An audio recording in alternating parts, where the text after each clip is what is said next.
What if your private practice was a space for your healing and growth too? What if we could move our practices from a stress-driven business model to a practice that grows as we thrive? What if we become courageous leaders and agents of change through our practices?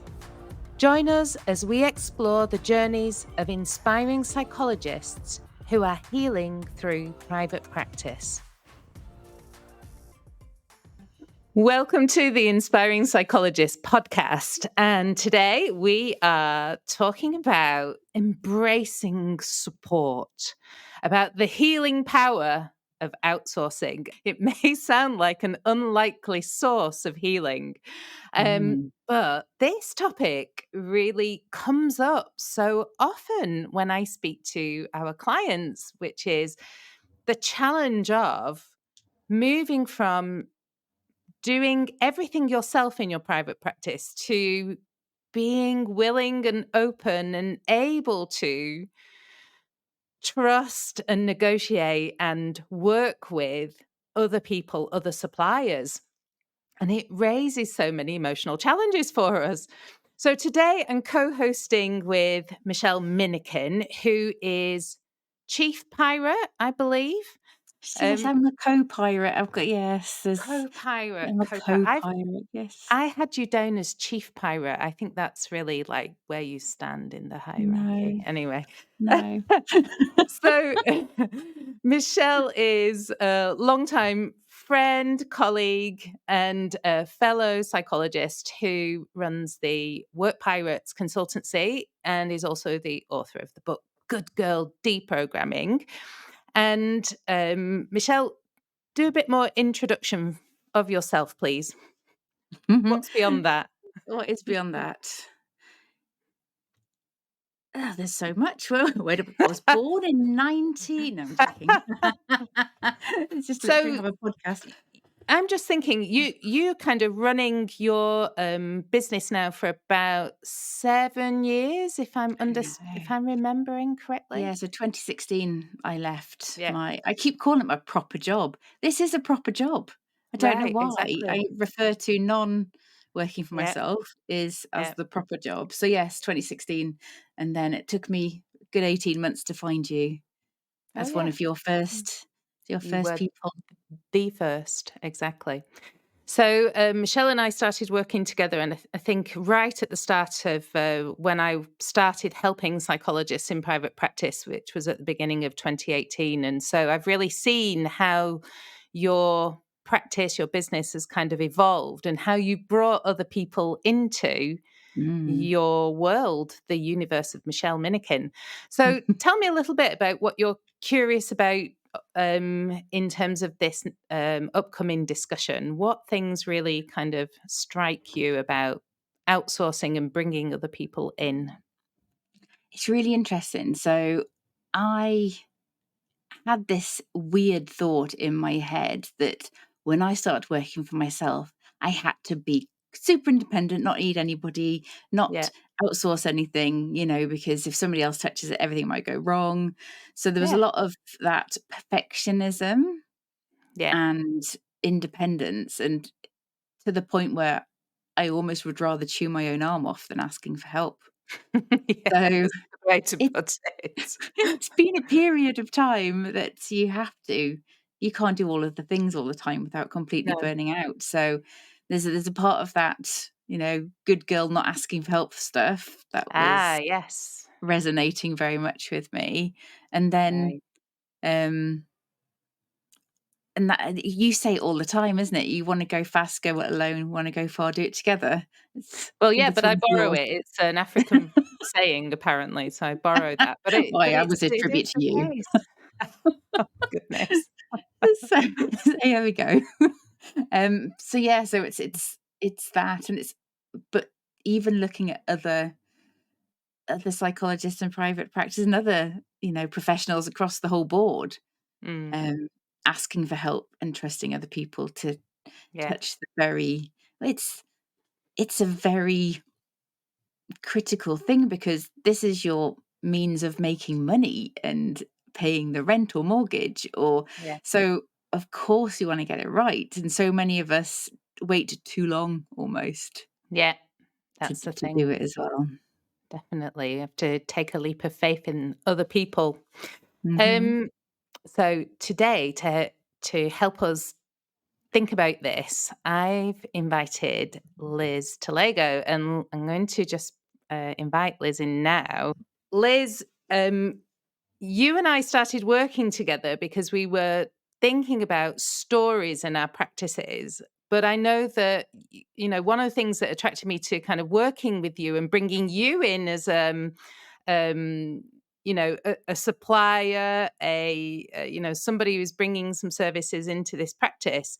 You have a mental health background. Mhm. You then shifted your practice over to content strategy, if I'm getting that right, mental Mhm. health content strategy. And then you also launched a podcast where you speak to other freelancers about their businesses. So it's from the other side of thinking about, I guess, how other people then work and provide services. So tell us a bit Yeah. about yourself as well, bit, beyond what Sure. I've just done. Hi. Sure. Thanks, Wendy. Yes. So, try to make a long story short, my background is in mental health and education. Spent many years providing direct services to students and families in a school based setting. And the arc of that career is one that will be familiar to many of you. I was very isolated in that role, Right, in part just because of the geography of the place where I lived, the concentration of mental health providers to people. There just wasn't enough to go around. right. And burnout happened. And I shifted from providing that direct service to going into the corporate mental health setting, which is quite a change of hats. And it was in that setting where I kind of learned the business of content strategy and the building of mental health businesses and learned to use kind of my clinical background in this very different way. Yeah, Obviously, if yeah. you've ever listened to my podcast or a fan of my work, the corporate setting was not built for Liz. And so I did not last long there. And like you, Michelle, I went out on my own in 2016 and I've been doing independent work ever since. And my work is really around helping support startups, small businesses, solopreneurs in the mental and behavioral health space. And that keeps me pretty busy. And it's really interesting because I was reflecting on my journey in preparation for this call. And there's so much of exactly what we're going to talk about today embedded Mm, in some of my own struggles around isolation.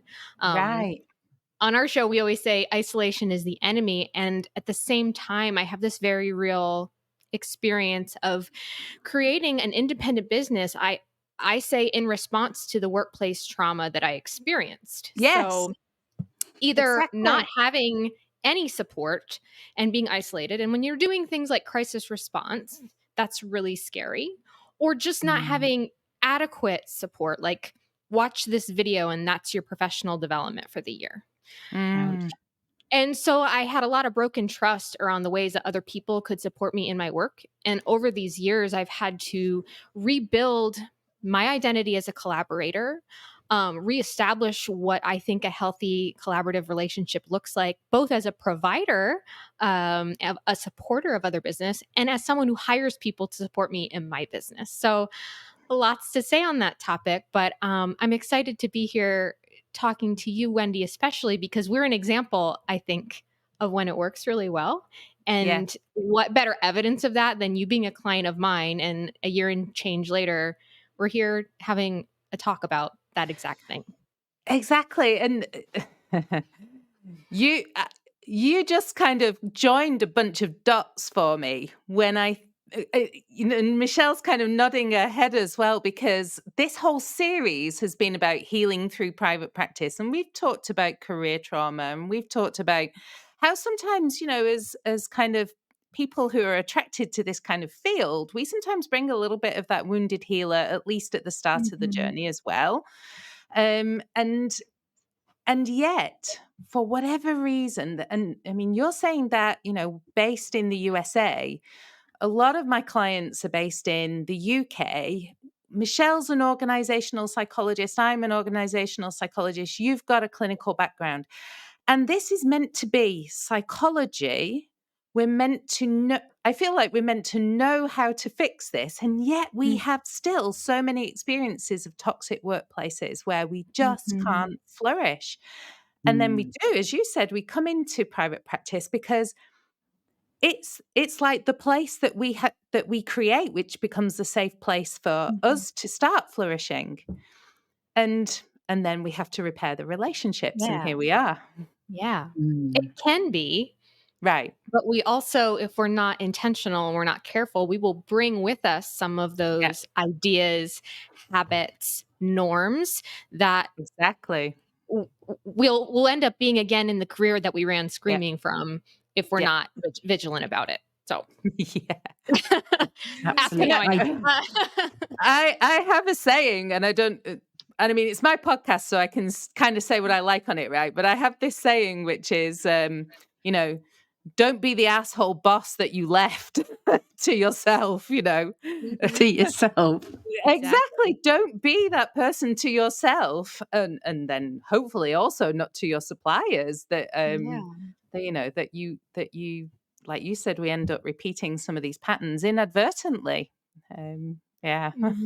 Yeah.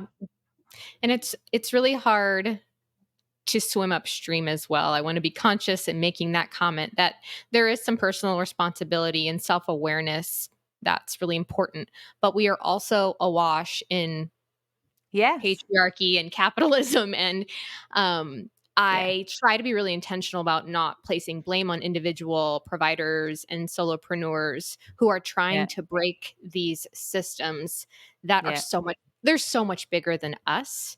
Yeah. And what I like about both of your work is that it seems to be actively working to dismantle some of those things. And I just Yes. couldn't love that more. So It's really fascinating. So when Wendy and I met, I was setting up my very professional organization psychology practice. And it was almost like I took what I'd done in work and tried to replicate it That's in it. my practice. And there was just this not that hilarious, this massive disconnect between I couldn't do social media for it because I wasn't interested in having a proper, boring professional psychology practice because it wasn't me. But I did had to go through that. I am one of those annoying people that have to learn the lesson themselves. Learn it in the Um, muscle. yes. So it took me from 2018, 2016 to 2018 to find Wendy, to reading the Be More Pirate book, to Yes. when did we set up Work Pirates? 2020. So I learn it eventually. It just takes a while, but it's all of that stuff you're talking about in terms of, this is the capitalist model, and these are the Yeah. things that people will buy from occupational psychologists. So these are the only things that I can actually offer. And it's like shedding layers and layers of crap to get to where what if somebody asked me, I'm sure Wendy would have asked me, what do you actually want? At that point, there was so much layers of toxicity and capitalism and patriarchy and me being a good girl and undiagnosed neurodivergence. I didn't know. I didn't know what I wanted at that point. So how could I at that point have got the right people in to help me? Because I didn't even know what I wanted. Right. Yeah. yeah. Yeah, and coming back to your point, Liz, because I make and kind of coming round to your point as well, Michelle, with that, because I make the joke about don't be a jerk to yourself, don't be the jerk that you just left. But to your point, Michelle, we just bring these stereotypes. I was going to say archetypes, but I don't know that they're archetypes. I think they're kind of stereotypes and layers of BS that we've. As you said, Michelle, it's, we've picked up this idea of what's professionalism, and we've picked up this idea of what's best practice, and we pick up these ideas around expectations. And then, we end up treating ourselves badly. We end up feeling as though we need to isolate ourselves to stay safe. I wonder what turns it around, though. What helped it to turn around? Liz, coming to you. Yeah, I think like you, Michelle, I'm a learn the lessons the hard way kind of gal. And I think I just want to normalize for listeners that it's really hard to be a version of something that you've never seen before. Right. And I think in many ways we're kind of stumbling in the dark, like intuitively, if we're listening to our bodies, listening to our minds, like something isn't right when we're adopting some of those, extrapolative models. And I think having the courage to listen to that part of myself and pursue anyway. And in many ways, doing things and building my business that were completely at odds with everything that I had been taught a nice Mm. lady does and a mental health professional does. Completely at odds. In fact, some of the Mm. messages I received around those choices, um, you know, I was promised that I would fail. And it wasn't until I came out on the other side of that and had this kind of corrective experience of like, oh, like this feels so much better. They were wrong. Like I know Mm. I know what I need. I know what my clients need. I know that I don't have to choose between listening to my gut and my values and making a healthy bottom line. There's all these false dichotomies that are set up and they're really kind of like traps to trip you up and to Mm. keep you small and scared and upholding the status quo. And for me, it Mm. wasn't until I could push through all of that messaging and listen to myself and have that experience of, oh, okay, I can trust myself. This works for me. This works for my business. This works for my clients. I want more of that. And that's really emboldening. And that's easier said than done, obviously. Mhm. And I will say that having collaborators, a really great group text of other women who own their own businesses to cheer you on. I didn't do that on my own. I had support, and that's a huge part of that story as well. Yeah. Yeah. Michelle, I'm just wondering about these. I mean, you talked there, Liz, about the being a good lady. Michelle, I can imagine that spoke straight to you. What does it mean to? I think you said nice lady, didn't you? Mhm, And mhm. Michelle, you talk about and wrote a book about being a good girl. Um, and I'm really struck by what you said about all those messages that then keep us small and scared. But what they also do is undermine our trust in ourselves. And it's really hard to then branch out and trust other people Yeah. Yeah. when that fundamental self trust has been broached. Mhm. And Michelle, I'm just wondering about your perspective on some of that.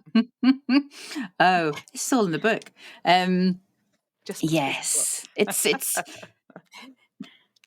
there's so much in there in terms of us being completely out of trust with our bodies, and don't listen to our instinct, don't listen to our gut, because the leaders are the ones that are right, and these are the business gurus from all of the fancy places, tell people how to run the business. This is the right way as a good business professional. Or Mm. I really struggled, mostly, and I know I've had conversations with other people in the community, Wendy, Mm. around psychologists and how we have to portray ourselves online. Portray ourselves, you said. Yeah. Yes. Mm. And Yeah. how we have to maintain that kind of professionalism, again, we're using that word, and Mm. not bring ourselves into the story at all, and make that like almost that professional distancing. Mhm. Mm. And it took me absolutely years and terror of being judged, particularly by people within our community. And I would, I've talked about this as well, but the sort of the imaginary beast in occupational psychology. I had words with him, and he was lovely.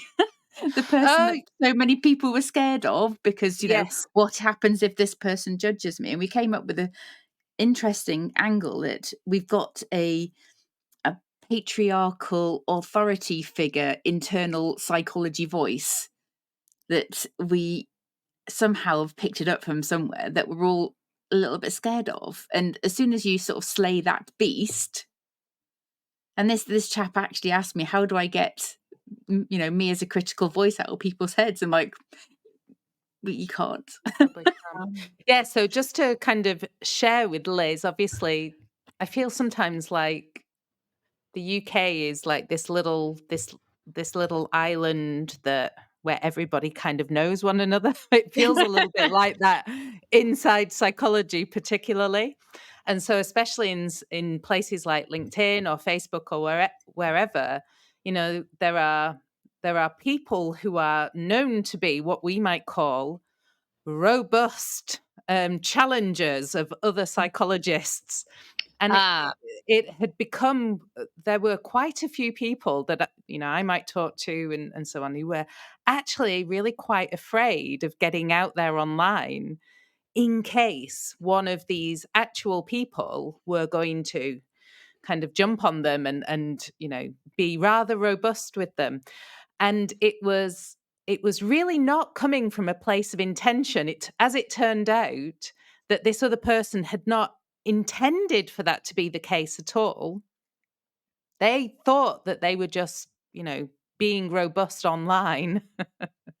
But they were putting, the fear of God into all these other psychologists, and they were rather mortified when they found out that that had been kind of bubbling up. So you had a conversation, but as you said, they were almost that in archetypal terms, they were almost kind of this patriarchal figure or an embodiment of an archetype that we had been holding in our mind, which was, what will this person think? So yeah, that was a weird collective psychology thing going on in the UK, I think. Yeah. But Yeah. Liz, Interesting. I was thinking there, Liz, about the work that you do helping people to tell their stories and to unpack some of those like really core stories as well. And how you kind of support and encourage them to, do they also need to put those kind of, I don't know if it's inner critic or perceived critic figures Oh, out of their yeah. mind? That is so, so very much of the work I do, to varying degrees depending on the person. So I like to joke that my job is to give my clients bigger microphones, and I like to work with people who traditionally haven't been easily given a microphone at all. And I could sit here all day and talk to you about the internal benefits of showing up with authenticity, of not wearing a mask, and the difference between having good boundaries and masking in your work. But there's also an incredible business case for authenticity. The world online is loud and noisy, and there are lots of people in the mental health field who want to grow their businesses. And that's great because we need lots of them. But your story is a business asset that, frankly, you can't really afford to overlook anymore. And oftentimes, folks will come to me at critical points in their business. Maybe they're trying to scale. Maybe they're having trouble with fundraising.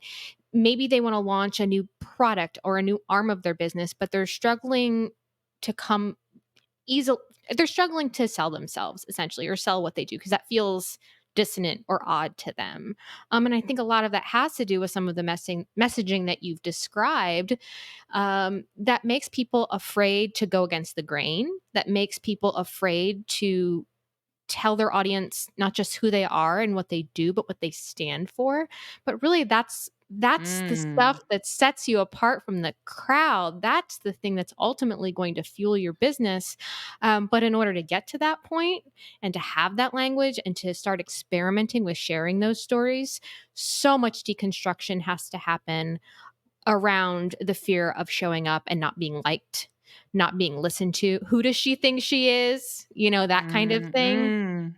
Um, and my work is twofold in that I try to be an example of that online. And the benefit for my business is that it, attracts people like you, Wendy, who are philosophically aligned and values aligned in so many Yeah. ways, which makes the work just so much better. And it repels people that are put off with that or by that, whom I probably wouldn't want to work with anyway. So, ultimate goal is to get really comfortable with those stories and talking about what you do in a way that feels really organic. But in order to get there, your voice has to become louder than that inner critic. And that can be hard. And part of what I do is not just help with the creative aspect of that. And what are those stories? And how do we talk about this? And how does your audience talk about this? And how do you get really comfortable? But it's how do you develop the confidence to actually show up and share those stories as well? So it's an emotional process for sure. Yeah, definitely. And I'm thinking there, a couple of things really stood out to me. So I think in telling those stories, and obviously we worked with you on doing that, and it was particularly, I think, at the time when me and Ava, so Ava is my daughter who is the managing director of this company, and she's also in the final year of her master's degree in sports and exercise psychology. So she's growing into being a psychologist herself. She's at that, other end of her career. And so there was this aspect of, okay, given that our founder team is different, and we had moved into a different phase in the business. When Michelle and I first started working together, um, I was kind of running this talent development program for psychologists in private practice, as kind of a side hustle. Well, it wasn't a side hustle. I loved it, but it was alongside running actually quite a busy corporate practice supporting global companies. And then that just all shifted. The pandemic and the lockdowns changed a lot of things. And therefore, our company went through some big shifts, not least that we shifted, we brought in Ava as managing director. She does a lot of things. She's basically the chief operating officer of the company and makes all that stuff work. And I felt like that shifted our story as well. That shifted our roles, and it made me feel differently about the purpose of this business. And therefore, it was really important to kind of bring someone in to help us to make sense of that for ourselves. So it wasn't only about marketing, let's say, but it was about what story are we like, how are we on the same page together? What is the story that's between us? What story are we living in this practice? And I found that was really important then for when we were thinking about how to show up and recruit other people, like who are we bringing in to support us with IT, who are bringing in who supports us with, whatever else it was. It was a way of clarifying how we wanted to experience our business on the inside, as well as how we wanted to experience, or people to experience the business on the outside.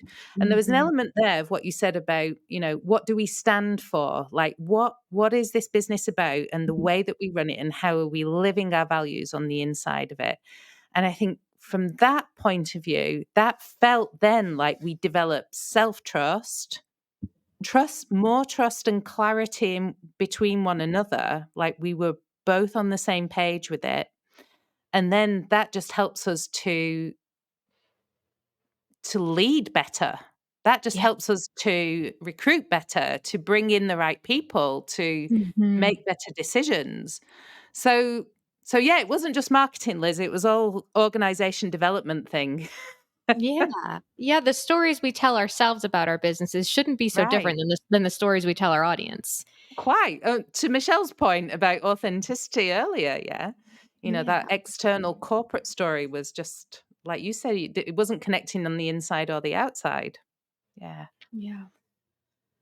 Oh, okay. So, Michelle, I'm always thinking about you as the queen of collaboration as well. And you mentioned the pirate book. What is it? Be More Pirate. Be More Pirate, yes. I remember when, so Be More Pirate is a book by Sam Conniff, if I'm getting his name That's right. right. Yep.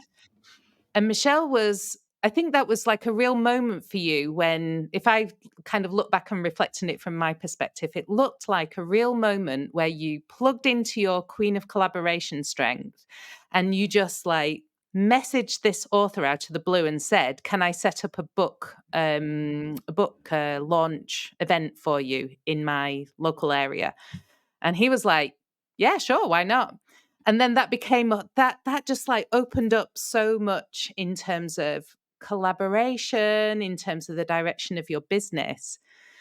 Can you tell a bit of the experience from your side? So yeah, it sounds quite audacious. So yeah, Wow, quite. I read this book, and it was weird because it kept popping up everywhere. And it was the summer of 2018. So I'd been working with Wendy for 6 months at that point, and it just felt like the stars aligned. And it was the book, and he hates it when people describe it as this as well. But it's just like it just gave me permission to be myself. Mm. And he's talked about it really recently. He, as in Sam, has talked about it really recently. It's the book that he needed to read himself, so he created Yeah. that. So he's gone through a lot of reflection since writing that one, and he's on his third book now. So that'll be coming out soon. So I read this book and I was like, oh, this is brilliant. And then I've started like following him on Instagram, and he said something along the lines of, oh, I'm in London, blah, blah, blah, doing this talk thing, hashtag book launch. I was like, oh, do book launches, you might as well come to the Northeast as well. So I just messaged him, and he's like, yeah, if you can find a venue and stuff, then I'll be up for that. And apparently he got on listening to it from his perspective is really interesting. He got on a plane to go to Denmark or somewhere from London, and by the time he'd got off the plane, I'd messaged him again to say, right, got the venue, here's some dates we can do. Didn't even think to offer him any money to come up. So he just sort of like, This talked random into it, woman really. Yes, off it's the a random. internet. Yeah. So yeah, it was February 5 years ago. Right. And yeah, and then that opened my eyes to some really cool people that he was working with. He just brought on his first member of staff to almost take over the responsibility for running the Be More Pirate community and brand. And so she came up for the first time as well, Alex. And interestingly Yeah, enough, I'm going to be amazing. starting working with Alex Yeah. at the end of this month for my speaking. So that's it all just like So, I comes mean, around. that's like a 180. And I remember it being such a pivotal point, but when you kind of look back at that, what kind of lessons do you draw from that? What would you tell yourself? Would you do anything differently? What lessons have you drawn from it? No, it's like all these people that you think are all big and fancy and famous. They're actually Mm, humans too. I did it again with a book that I loved called Citizens, a chap called John Alexander. So I saw him at a conference. Saw he was coming to a conference. I was going to go to the same conference. I asked him if he could, if it was 5 minutes for a chat and a cuppa or something. And then we arranged for him and Sam and my partner James and I to interview them for the sort of the January edition of our podcast. And they know each other, so they're quite good friends. And so yeah, just ask what's the worst thing that somebody can happen? What's the worst thing that somebody can happen? Somebody say no or ignore you. It's amazing what happens when you ask for things. Mhm. and so but I just find it amazing that for you it sounds like, and Liz, it's going back to points you've made, which is where you said it unlocked this idea that actually it sounds so simple to just say be yourself more, and all these things kind of like so I'm curious, how can we help people to think about being themselves more? What Mm. does that look like? What do Mm. we learn from that? I think I I had a longer journey to it, I think. So Liz, you were going to say. Yeah. Well, I think the journey is unending in some way. But Mm, I also think it's a capacity issue. I think if you ask most busy psychologists or other mental health professionals who have a caseload up to here, who yeah. are being paid maybe just enough to get by, if you said to them, hey, would you like to have the space and capacity in your day and in your life to like reflect on showing up more authentically in your business, to be able to bring supporters and collaborators into your circle in ways that support you and your business? I think they would all say Yeah, yes. you're right. I think they would. But and this is not to, I don't know, make this as an excuse or to position this as an unsolvable problem, but it's a very real issue when Yeah. you don't have the space and you don't have the resources to be able to even start to unpack some of what this means. And so what Right. I love about your work, Wendy, is I think you are helping people start to build businesses and practices that innately leave room for that. Instead of Right. having it be this afterthought, this reactive, like, oh my God, Yeah. I am, a ground zero. I need to rebuild. I need to like engage in more self-care, whatever that might be. You're talking about a more restorative Yeah. practice for building businesses that those concepts are kind of baked into. And Yes. that's what I wish for people in all independent businesses. And Yes. that's kind of what I talk about on my podcast in my work with freelancers as well. Yes, exactly. Yeah, I saw something recently where you said about building that into the business as well. And I was like, yes, Liz, I love that. I love that you're taking that also to freelancers. I mean, I'm always talking about it with psychologists. And as you Yeah. said, the thing that really strikes me about a lot of the work that we do. So when I think about, are there particular challenges that psychologists and therapists experience, which kind of put an additional test on this? Apart from what we've said earlier about how we maybe come in, but it's also about the kind of work that we do is Mhm. not just busy, but it's emotionally draining as Yes. well. And then Yes. we also get taught about don't project, don't bring yourself in. So like really all of that just attenuates the amount of time we have to really feel as though we're exploring and being in connection with who we are, what our Mhm. values are, and so on. What we So need. Yeah. right, and what we need. Exactly. Mhm. Yeah. Mhm.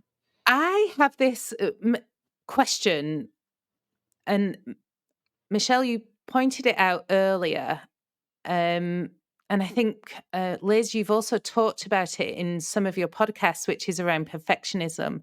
And I'm Mhm. wondering if, as psychologists, clinicians, mental health professionals, are we particularly driven to be perfectionists, or like what Mm. are the layers that are within that for us?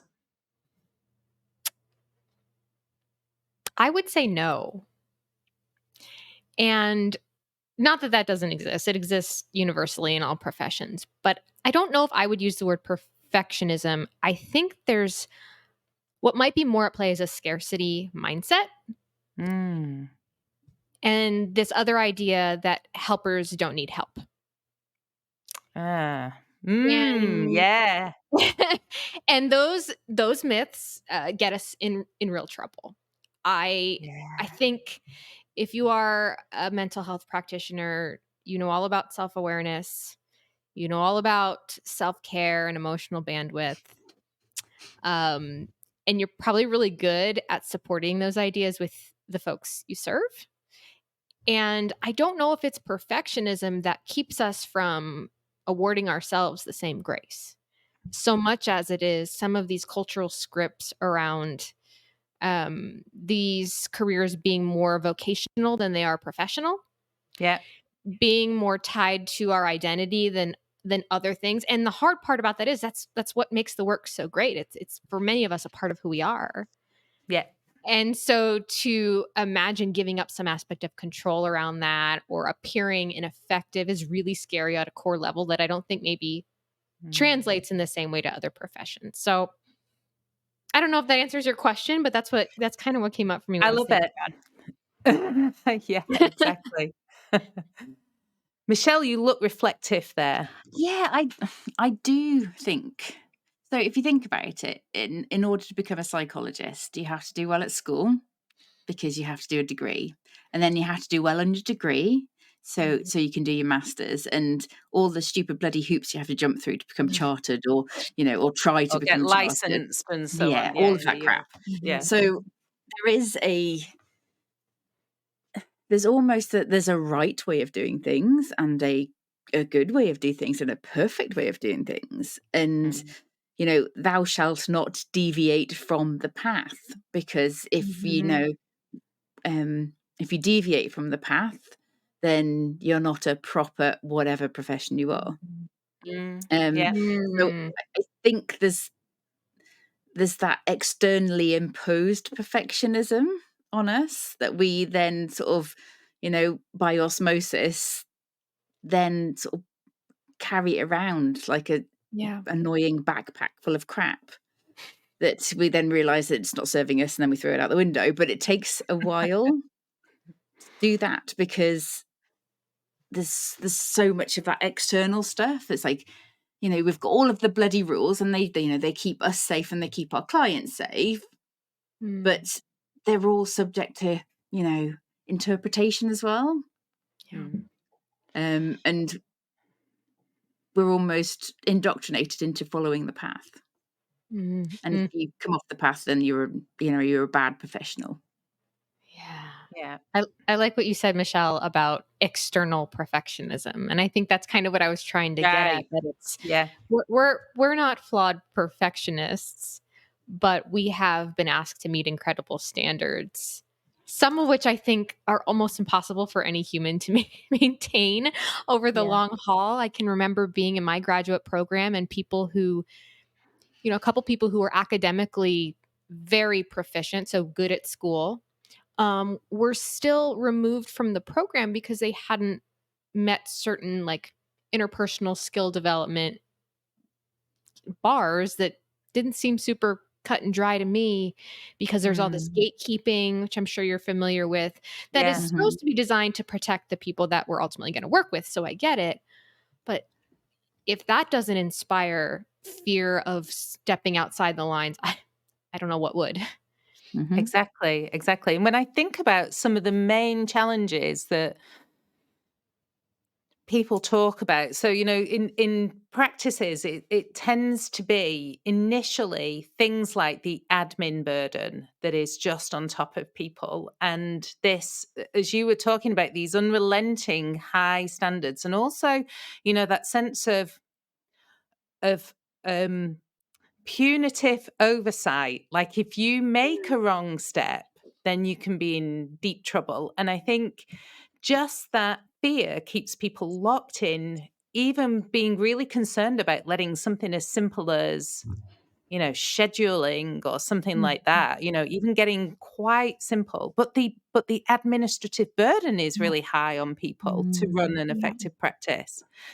And then there's also a lot of demand for services. So it's like, the external may not be just who we are as psychologists, but the psychology system itself kind of doesn't, help us. Yeah. I thought I was going to get struck off by the BPS for swearing on the internet. It was that level of like, I swore on the internet. What happens if somebody complains that I said the F word on Instagram? It's come for my license. Yeah. Right. Yeah, I think it's one of the reasons we're seeing a lot of licensed and credentialed folks enter the coaching world. And I think that's a perfectly rational response and to some of this pressure. Not that coaches don't have standards that they also need to meet. But it doesn't seem as punitive. It doesn't seem as oppressive as some of the standards that I think psychologists are held to, for sure. So it's not just that coaches swear more. I mean, if they do, sign me up, because I probably would love that. But exactly. I just think it's held differently, kind of in the fabric of our culture. The expectations are just different. Yeah, definitely. Yeah. And sorry, go on. Go ahead, Michelle. I was absolutely terrified in sharing my book with psychologists, just in case they were like, "Oh no, Michelle, that's wrong." Because in our studies, that it doesn't promote our own thinking, because everything has to be evidence-based and based on what somebody else said.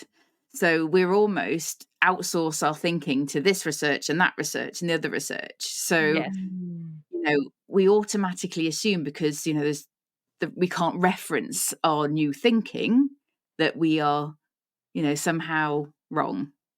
So I was terrified. So I got Hannah and Dr. Hannah Bryan to do one of the sort of pre-reads just to check, like, crikey, Michelle, that that I wasn't Yeah. beyond the realms of like, reason and sense. And that goes to Liz's point around having those supporters around you.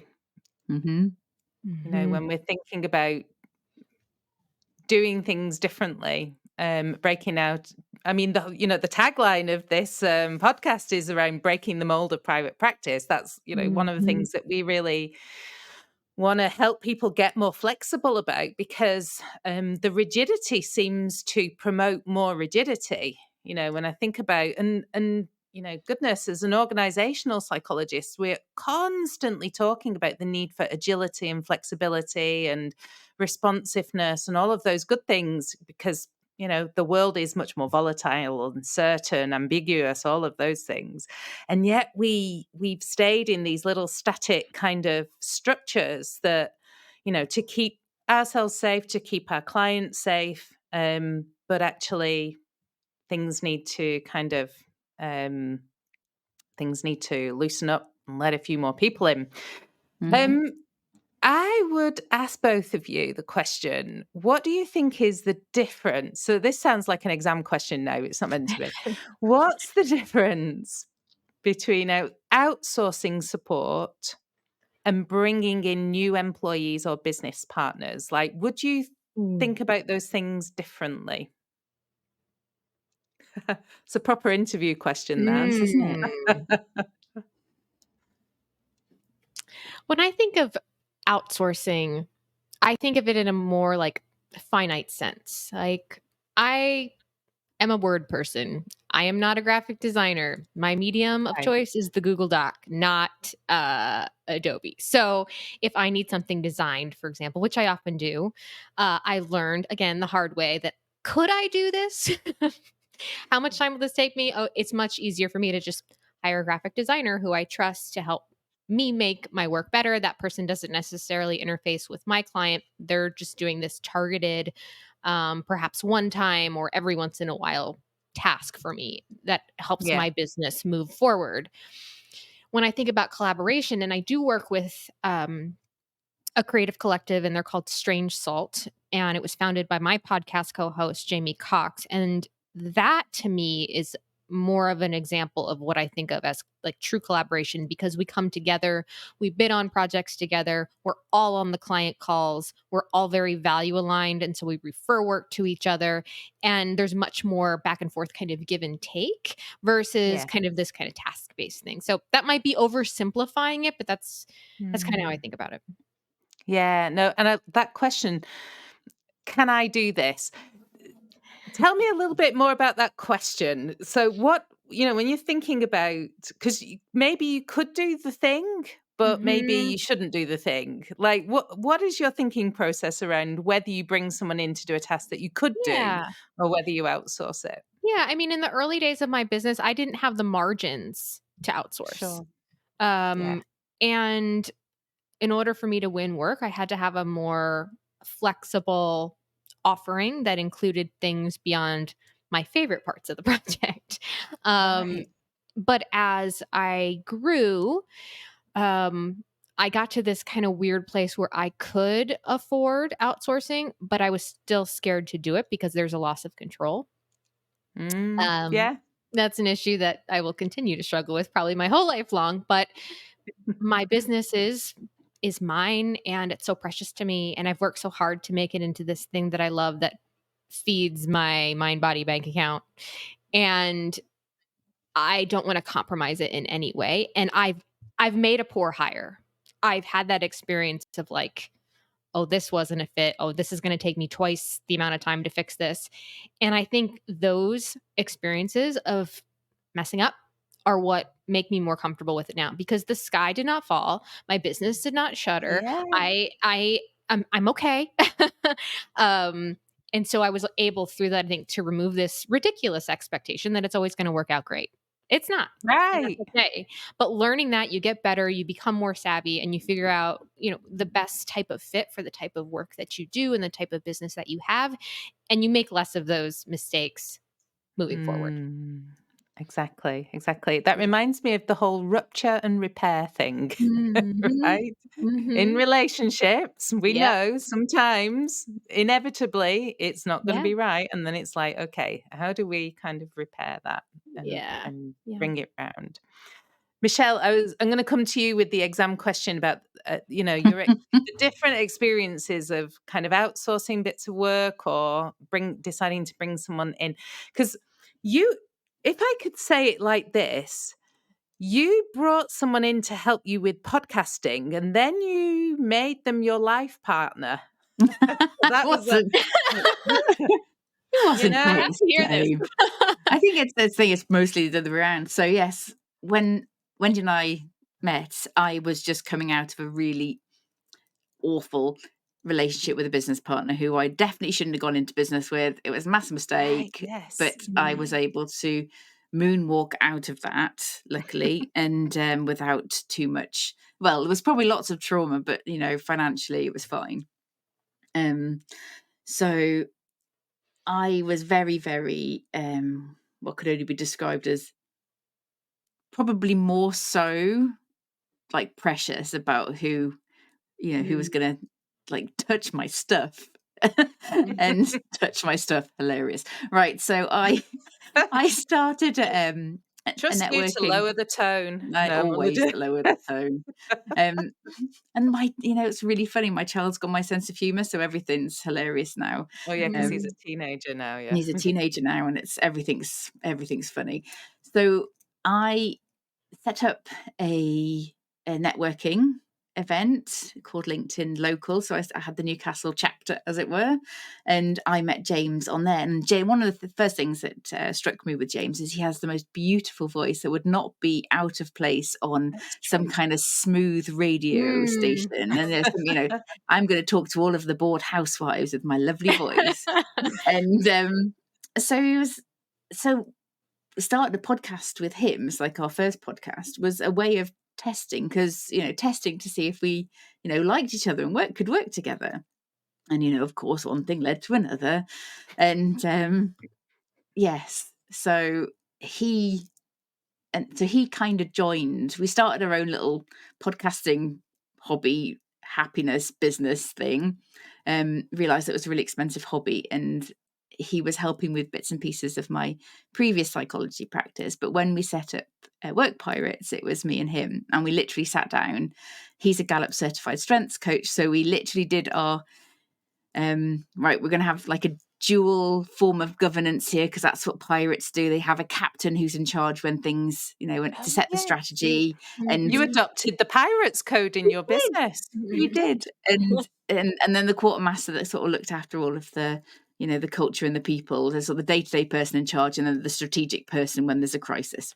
And so I was like, oh, I want to be the strategic captain of the business. I, desperately wanted to. Anyway, we got all of our strengths down, and we looked at what strengths worked with each role, and it came very immediately apparent that I was the quartermaster, the day-to-day type person. So there's like the COO type of thing, and he was Mm. that future thinker, the strategic, financial savvy person. So sadly he became the captain. But then I was like, I don't want to be called the quartermaster, so I became the captain of culture, and he became the captain of strategy. Oh, there we So are. that's sort of the big collaboration. And then throughout our time working together, we bring in people for short missions, to help us on the business. But then when we win work, we bring in people to help us deliver Mm. work as well. And then we have a couple of partners that are with us for the long haul. So we have a strategic marketing person that we've worked with for years now, and Mm. she is an integral part of the business. But she's not an owner of the business, but Mhm. she's got her own business. So we describe ourselves like working with almost like loads of different pirate ships that come together to do things that are useful. And then we all share bottles of rum. None of us drink, hilariously, after all of that, and sail off into the sunset with our booty. I had to keep going with the pirate thing, sorry. um, I love the use of story and metaphor in how you make Same those here. decisions. I mean, come on. yeah, so that's how we're operating. And we because we talk about pirates and we attract the people that think in similar ways. Exactly. So it does make things easier. And it's really hilarious to see sort of James, Laura and myself sitting down, and she just comes up with the thing that we've been missing. And like, yes, but again, it's unpeeling, layers of onions to get to what the core. So we're redesigning the website now for the 7,000th time. Yeah. And, we trust her to know what we what we do and how we think as well. So Yeah. it's brilliant. Yeah. Yeah. Yeah. How did I do? Did I get an A in my exam question there? I'm joking. Yeah, I'm very mindful that I've just set up that kind of whole perspective, and we've been talking about the unrelenting high standards of psychologists, like how we're all driven to like pass exam questions and all the rest of it. I've just kind of fallen straight into the stereotype that we were kind of trying to challenge with that. So my apologies for that, guys. Mhm. So. Actually, Michelle, one of the other things that I wanted to ask you about, 'cause you mentioned it earlier, was about getting your ADHD diagnosis, Mhm. because I think that was also a bit of a pivotal moment. And I don't know if you come across that also in terms of neurodiversity with the people that you work with, Liz, about how for some people with different kind of needs and profiles, it can be more or less easy and Mhm. more or less required to work Mhm. with other people. Yeah. Yeah, absolutely. I have tried to create a system and an onboarding and an offboarding system and a working system that are flexible enough to meet people where they are in terms of how they like to communicate, the pace at which they like to work. And I try to be really transparent and upfront about what I'm going to need from them. I think there's Yeah. this kind of myth out there that if you hire a support, that all of a sudden your life is just going to be a lot easier. But the truth is, I'm going to make more work for you for a little while because I need your partnership and, to use your term, Michelle, mission. Um, but there is no one singular way to get to the end result or the outcome that you're working for. And I love meeting somebody whose brain works differently than mine, who brings a different perspective to the table, who challenges some of the ways that I do things. And I try to lead with openness. And I really try in like the first couple conversations to talk about neurodiversity, and that it's part of my commitment in my business to want to support people who think in different ways and operate in different ways than I do. Yeah. Yeah. Yeah. And I think it's really important to kind of hear that as well, because Mhm. I don't know that everyone always anticipates that that is something that they can talk about when they're thinking about interviewing someone who is or speaking to someone about getting Mhm. some help in how they show up. Yeah. Michelle, what was your experience like around that? So with my with my ADHD,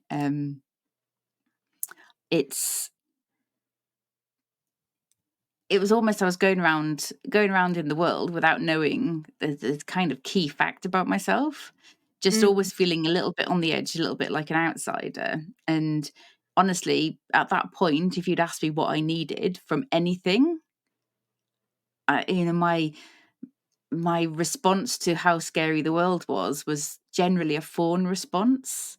So that people pleasing, it's like, I don't know, Mm. that bit in, is it Pretty Woman? It's like, I'll be whoever you want me to be, kind Right. of, Yeah. because I had absolutely no idea who I was. Mm. So even if, and there's so many people undiagnosed in the world, and getting a diagnosis is such a massive privilege, especially nowadays. And it's it is interesting that we all flock together. Mm. So, Mm. all of our support workers and all of our, collaborators tend to be it's like neurodiversity bingo, it really is. Um, it's like, "Oh, it makes sense." But yeah, Yeah. it's 'cause we get it, and when you're going through that newly diagnosed phase, you can get really cross with the world because this is information that would have been helpful to us as children. Mm. Interesting. Hmm. Yeah. Yeah. Okay, so I'm mindful of time, and I'd love to kind of stay chatting with both of you. But I'm just thinking about, you know, for Liz, with your scope creep hat on, so thinking about that community of freelancers that you're speaking to, Mhm. what are things that psychologists should know about how to be safe and collaborative space for freelancers and other external providers? Hmm. Like, what helps us to be good clients for your guys? Great question, Wendy. I mean, it, that's kind of hard to say because on one level, y'all make the best clients because intuitively you understand boundaries, and so that means you're respectful of my role and my time. You're really open to the idea of collaboration and kind of problem solving in ways that maybe we haven't thought of before. But one thing I'll say that comes up and is a challenge sometimes is twofold. One, you don't it's not your job to know how to work with me. You don't have to come into this relationship with a fully formed understanding of the discipline of content strategy and the mental health tech landscape. Like, no, that's my job. And that's the job of whatever collaborator you bring into the fold to guide you, to help you, to answer questions, and not expect you to be an expert in the thing you're hiring them to solve for. Um, and I think the other thing is just that, you know, embrace the fact that this work is going to be hard and emotional in ways you probably won't expect. Um, it is really difficult to tease out the difference sometimes between personal and professional story. And I'm probably going to ask some questions and helping you tell yours that might bring some things up for you. And so I just want to normalize that, yes, there is this very strategic part of what I do around building businesses, but there's also a human and emotional part as well. So as you think about embarking on this kind of work that I do with messaging or any other business initiative, leave room for yourself to go through that process as well. Um, because you can't really skip that part and expect the Mhm. same really authentic outcome. So embrace the discomfort. Know that most people are uncomfortable telling their story at the outset. And there's going to probably be some tough days or conversations in the middle of what we're doing as you kind of grapple with some of those things. But ultimately, know that if you hire somebody to do that work with you, it's their job to support you through it. And you're not alone. You're absolutely not Right. alone. Yeah. Yeah. Yeah. I felt such an enormous weight lifted from my shoulders when you said, you know, it's not your job to be an expert in what I do. It's like, oh, Sounds yeah. simple. Sounds really simple, Right. but Oh, it's yeah. amazing how, when we talk about like what would be the barrier to somebody hiring a collaborator, um, I think there's just a lot of confusion and anxiety. Well, I don't know how to work with that person. I don't know how it'll work. I don't know what they'll expect of me. What am I going to have to do? What do I need? What stage of business do I need to be in? Like anxiety, Yeah. right? Right. You really, if you meet the right collaborator, you shouldn't have to worry about that stuff. You really shouldn't. Mm. And so Mm. many of the answers to those questions should already exist for you, whether it's on their, whatever platforms they're using, however they're communicating, or they should be an Mm. absolute open book to answer any of them throughout the Yes. conversation that you're having with them so that you Yeah. feel completely confident in your decision to bring them in when that time comes.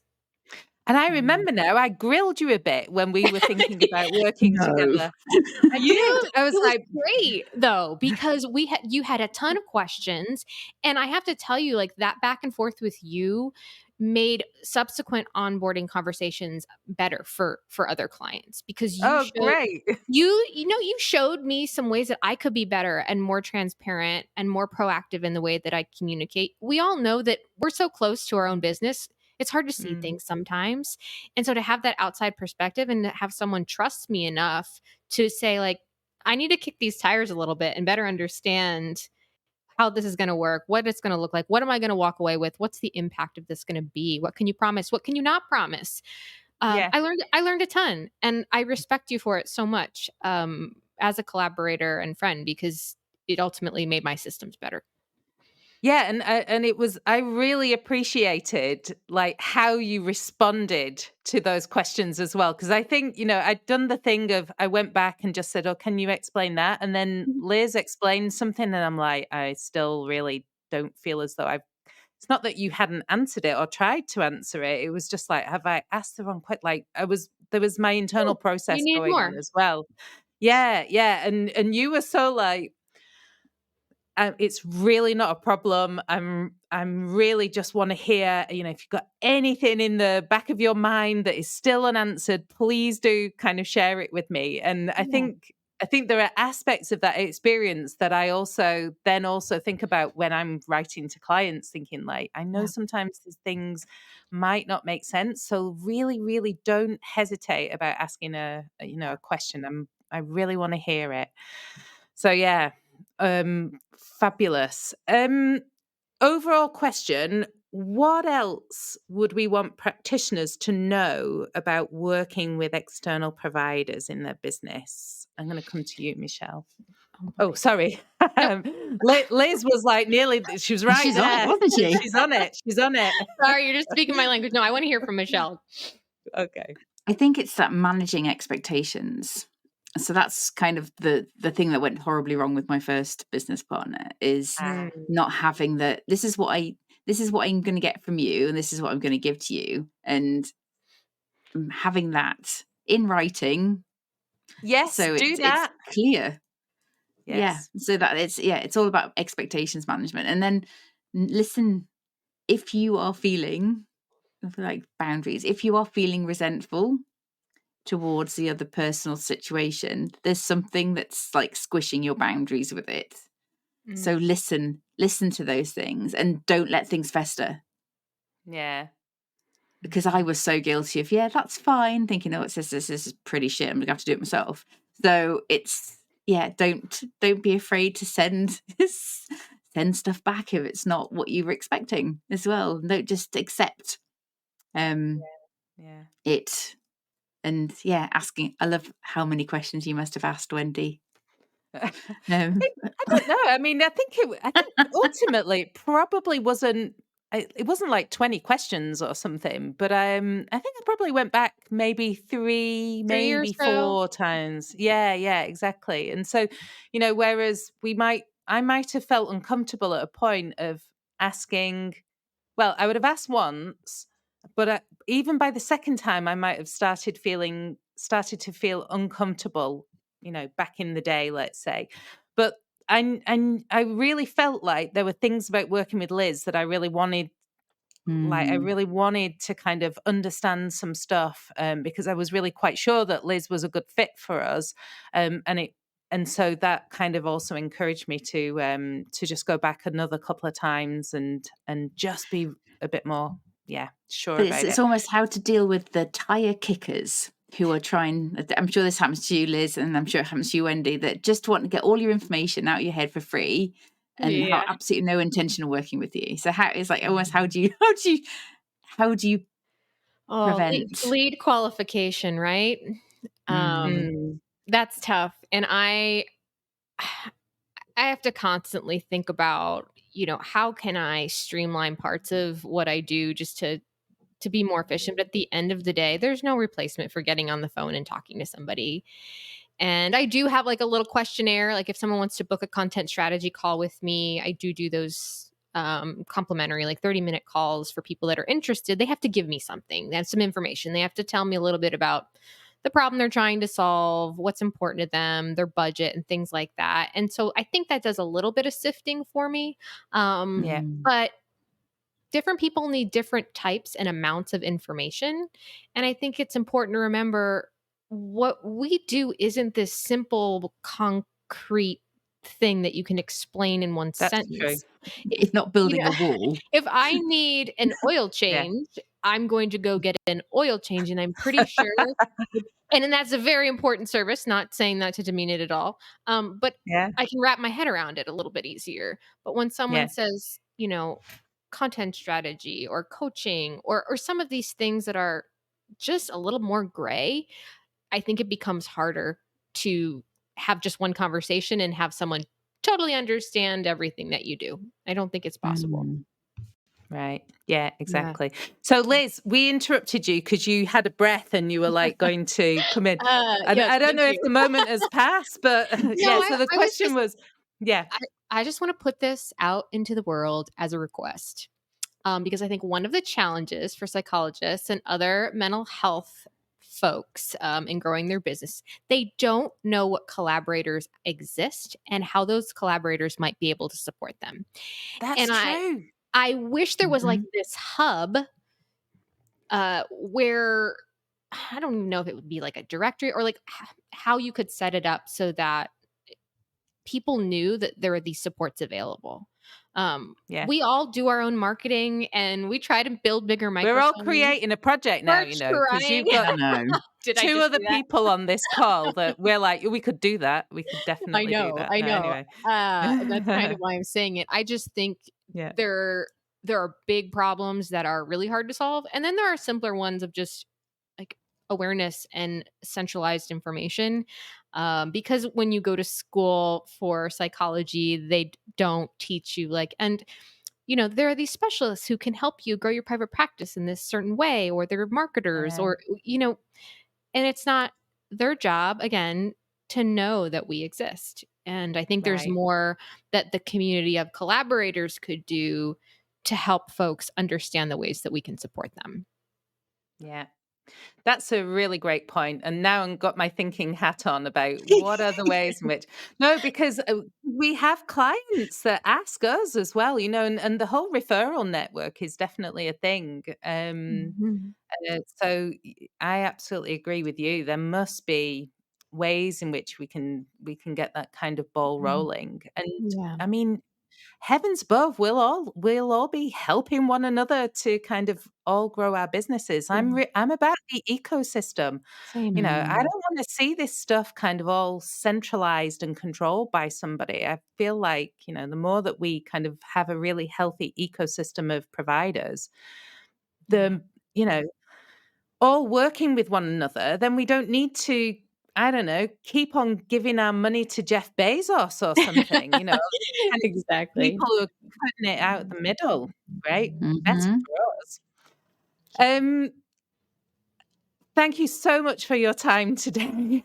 You're so Both of welcome. you. And thank you so much, Liz, for being such a generous guest and sharing all of your insights and feelings about it and all your stories and so on. It's been really fantastic to have this time to speak to you as well. I've really Like enjoyed it. likewise. I could talk to you both for many hours. So this was a real pleasure. Yeah. I really enjoyed it. Yeah, Tell I've us already got where the we idea for our next business, so sorry. it's great, isn't it? Yeah, there. Exactly. Exactly. Michelle will be coming up with Michelle's a doer and a shaker as well. She'll have it done in 5 minutes flat. I Um, really don't have I time for it, love but it. yes, it's on the yeah, list. both Kindred both of spirits. us, I think, have got business partners that go, yeah, great idea. Not for this year Yeah. though. Yeah. I know the feeling. But all right. Liz, where can we find you on social media? So you can find me on LinkedIn, just my name, Yep. LIZT as in Thomas, ALAGO. That's where I'm most active. I'm taking a little bit of an Instagram hiatus, which is a story Yeah, for yeah. another day, giving myself a breather there, but I'll always be on LinkedIn. And my website is linked through LinkedIn, so you can always reach out to me there as well. Perfect. All Awesome. right. So thank you very much. And see you next time, Liz. Bye. Take care. Thank you. Bye. So there were many layers to this conversation with Liz, Michelle, and I'm just wondering what really stood out for you. Has anything kind of struck you? Any new perspectives that's come out of our conversation? I I I found it absolutely fascinating, and that it hasn't clicked in before now, understanding the fact that we are all suppliers and clients. Right. Yeah. And so almost thinking of both of those as two different two different processes that we have to think through in terms of that sort of client, Mm. customer, and supplier journey. So yeah, it's given me a lot to Lot to put on the to-do list. Exactly. And as I start to kind of reflect on this, it makes me realize how, well, it's kind of giving me thoughts of kind of empathy and compassion for the people who actually are putting trust and faith in us as psychologists as well. So, we think about how hard it is for us sometimes to do that outsourcing. But also, when I think about the title of the episode, which is around embracing support and how healing that is, I feel like sometimes as psychologists, we think that the stuff we do to people, with people, the stuff we do on people is like the stuff that makes a difference. But actually, there's this other very human aspect of I've reached out, I've allowed someone to come into my world, and I'm working with them as I'm, and engaging them to get support. And that's what we do with clients every day. And it's like thinking about how that is from their perspective, and then thinking about, oh yeah, maybe if we kind of want clients to do that for us, oh, maybe we can actually do that for other people as well. We can also have a growth experience because we allow people to come and support us as well. Yeah, and being really conscious of that relationship. Yeah, of course. Yeah. Yeah. So and it comes back to the thing that I've been kind of going on about, which is how actually some of these things that we really struggle with, and in fact, you and Liz pointed this out, if we just kind of apply some of our own skills and capabilities, like these things are within the realm of our skills and capabilities to do as well as psychologists, they can be a little bit closer to the comfort zone, maybe. Yes, as long as you can get out of the comfort zone in terms of asking for help in the first place and realizing that, we're not superhuman. We can't do everything on our own. Yeah, exactly. Awesome. Thank you so much for being here today. Thanks for inviting me. It's been fun. Yeah, there was no one else I'd more love to kind of co-host this episode with, knowing that you've had such a kind of varied journey in working with different people, bringing them in. And I just love the whole kind of pirate ship approach to working with other people in your business. And so let people know where they can find you on social media. Oh, I'm on LinkedIn too. You can't really miss me. There we go. Yeah. Michelle Minnikin, just look me up. Exactly. Yeah. Perfect. Thanks so much, Michelle. See you soon. Thank you. Bye-bye. Have you experienced a toxic workplace or felt drained, disillusioned, or isolated in your practice? Perhaps it's time to transform your professional journey. Our Practice Accelerator and coaching programs are crafted to help you create a thriving practice aligned with your well-being and values. If you're curious about what this could look like for you, visit our website and explore how we can support you in building a fulfilling and sustainable practice. You don't have to navigate this alone. Let's thrive together. Join us at inspiringpsych.com. That's inspiringpsych.com.